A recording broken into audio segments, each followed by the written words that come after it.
storytelling in graphic design is very important because it transforms visuals from simple decorations into meaningful narratives. Welcome to my weekly before and after training where I share free design tips with designers.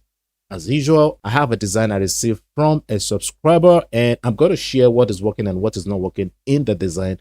And I'm going to use this to teach you guys my process on how I think as a creative designer. So without any further ado, let's go.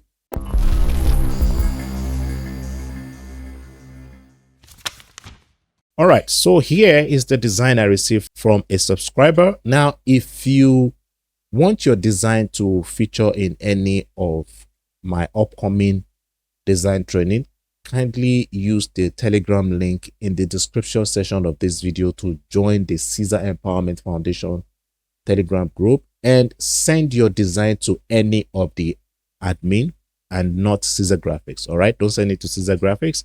When you send it to any of the admin, it will surely get to me. Let's start with what is working in this project. What I love about this project is the simplicity.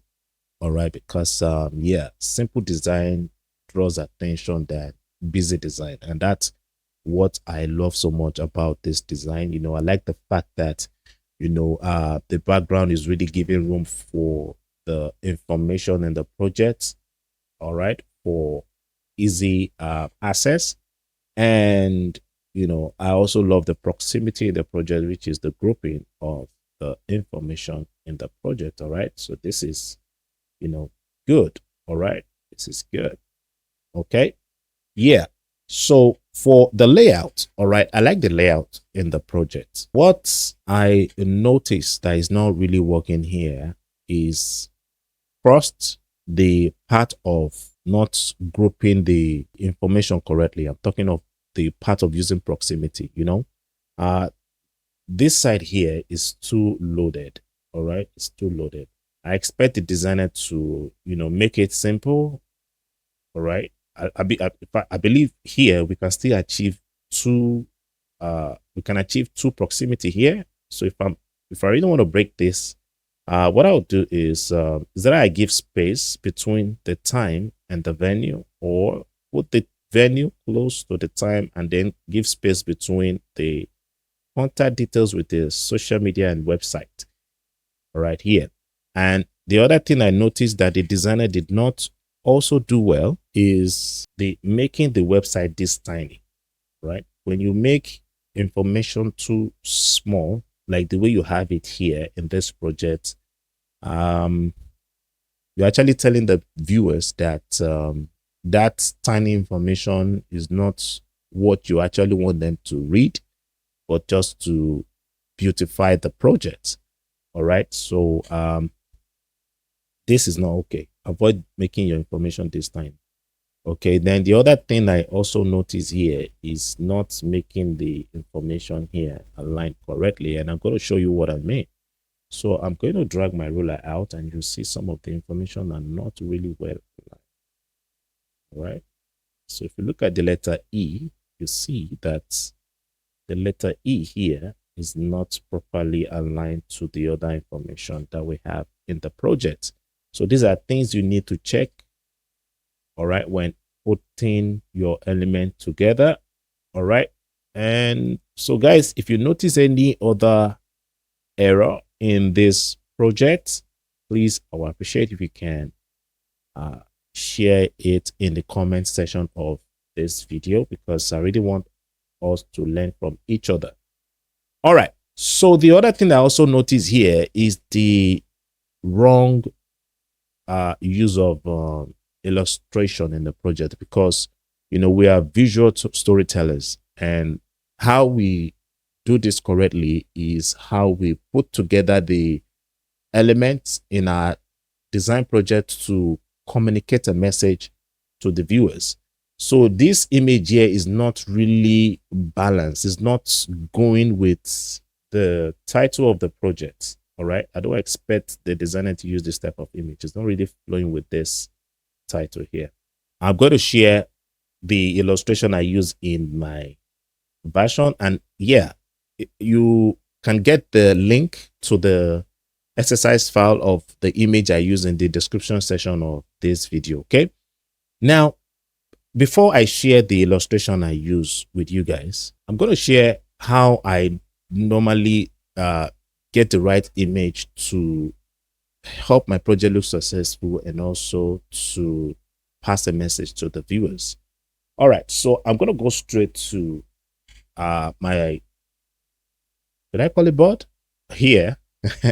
All right, so this is the image the designer used, and the artwork is talking about supernatural prosperity, and the type of illustration I expect the designer to use is something that show abundance.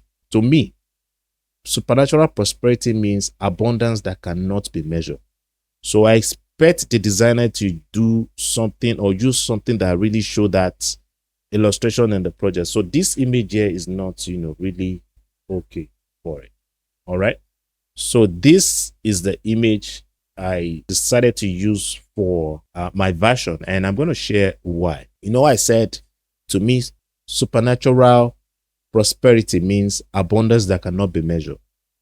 If you look at this image here, you see there's a bucket here. There's a bucket, and then we also have water dropping from the buckets. So the message here simply means the water dropping inside this bucket is too much for this bucket to contain, and this connects well with the message in the project.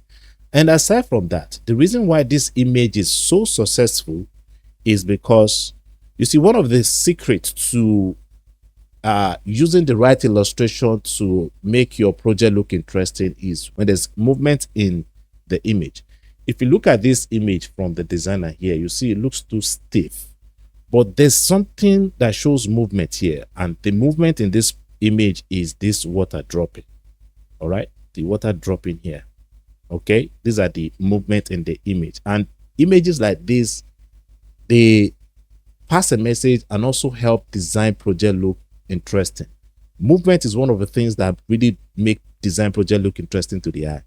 Last week I posted this tutorial on my YouTube channel, and I did not mention the movement part of this artwork. If you look at, because there are different ways of showing movement with illustration in graphic design. If you look at these people here, you notice there's a motion here. You see, if you look at their legs, you see there's something that shows movement on their legs, and this really helped make this image successful. And aside from that, if you look at the title, you see there's something that show movement here. All right, there's a motion here. It looks as if the title is actually from a particular spot, and then we can now see the head of the title here. These are the things you need to check during the conceptualization part of your project, because you're working this way is part of what's going to help your design project look successful. Now, I have a very important information I want to share with you. Then after that, we'll get to the recreating of today's artwork. We get calls a lot from folks who are looking forward to going to design but can't afford to pay for design school. Because of this, we decided to start a foundation where we can be a blessing to these people. Now, in order for us to meet our goals, we are looking at you supporting us with your donation. If you have any amount you believe you can support us with, kindly make use of the information on the screen. Any amount that comes from you will be highly appreciated. All right, so let's go back to the tutorial. All right, so I started with the background because really the background or the illustration is what mostly inspired the layout of your composition. So yeah, I decided to start with it so as to help the message clear for the people to read. So the details, the focal point in the illustration need to be visible. People need to see it, because if I hide the message, it will be difficult for people to understand the message I'm trying to pass to them. So the part of the water drop is actually my focus on the illustration. And that is why you notice we have it on one side of the project in order for the viewers to see it. Now, you'll notice I decided to break the word supernatural. And the reason why I decided to do that is because the supernatural word is too long. And I really want people to see my title clearly because, like I always say to you guys, you're being able to make your title bold or placing it in a spot in your project where there's nothing close to it is what will draw the viewer's attention to it first. And that's what I decided to do here to really help my viewers see the title clearly. All right, now aside from using the right illustration, there's this principle of design that you need to also learn to apply to your project when you're putting together your element, and that is called unity.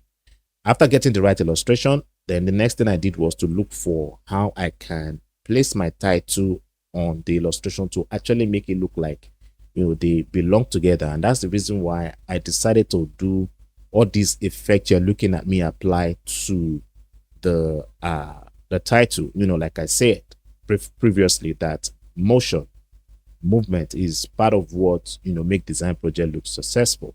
So I decided to do all this to apply this texture effect to the title to also give that movement and life to my title to help make it look unified and also to make it look interesting.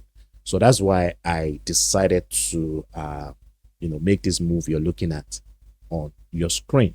And now see guys, what actually inspired the making this move here is I know so many of us are used to seeing prints on plastic.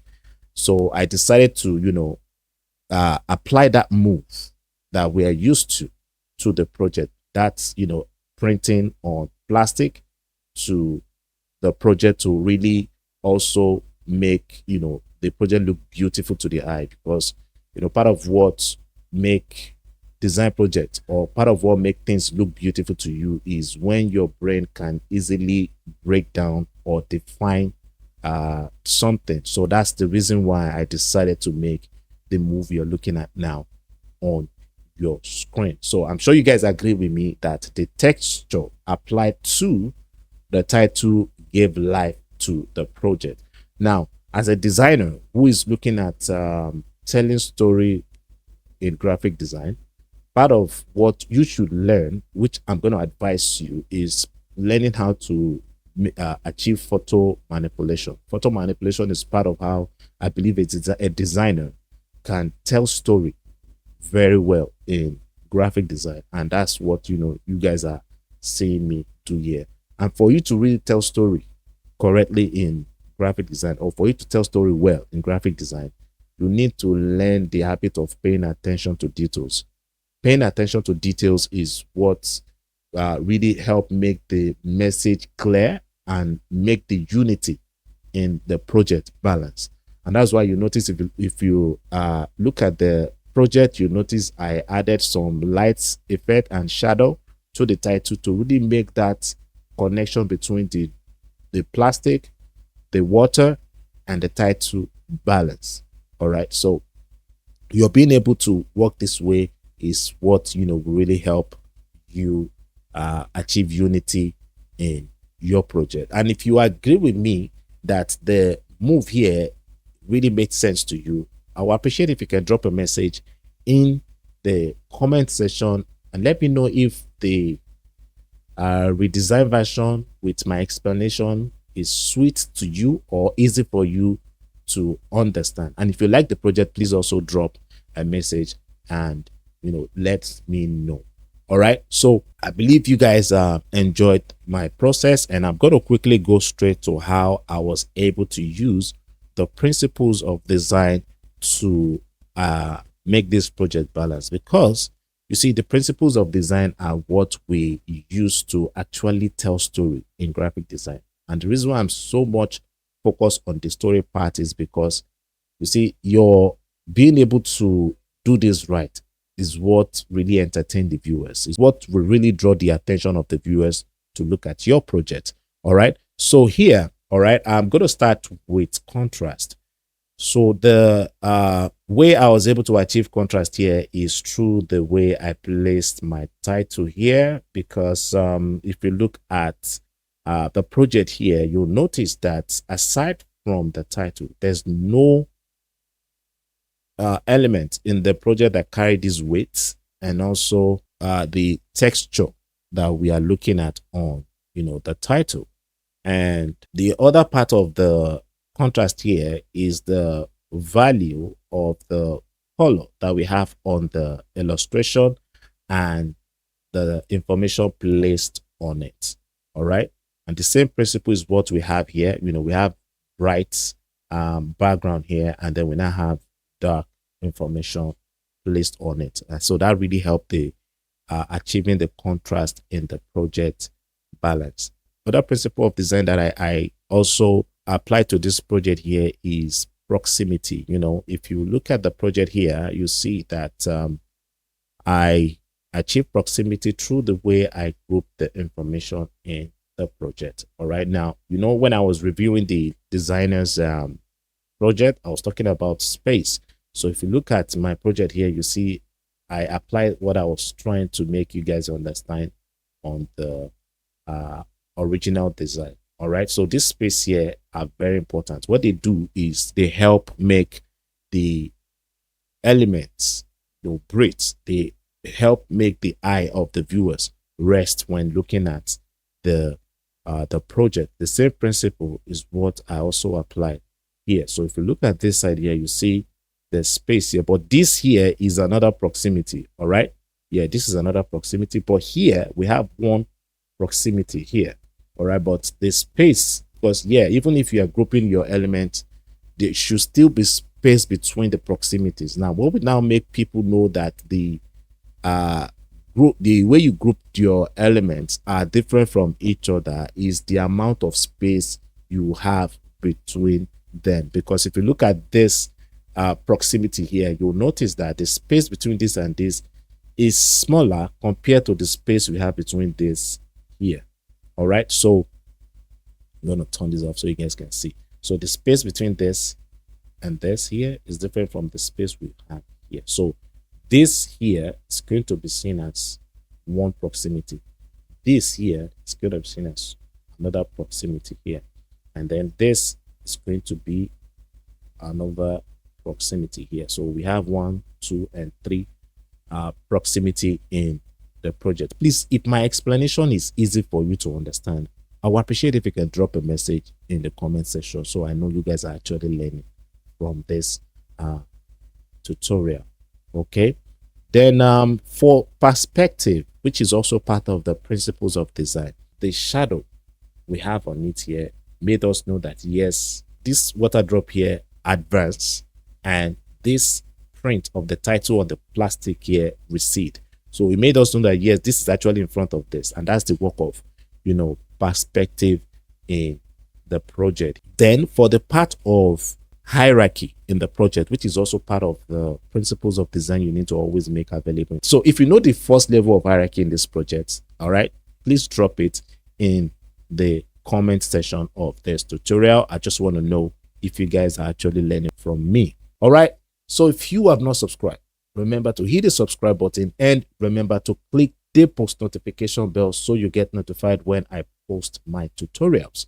If you love the video, give it a thumbs up, and if you know anyone you believe need to watch this tutorial, kindly share the link with them and let them also learn from this video.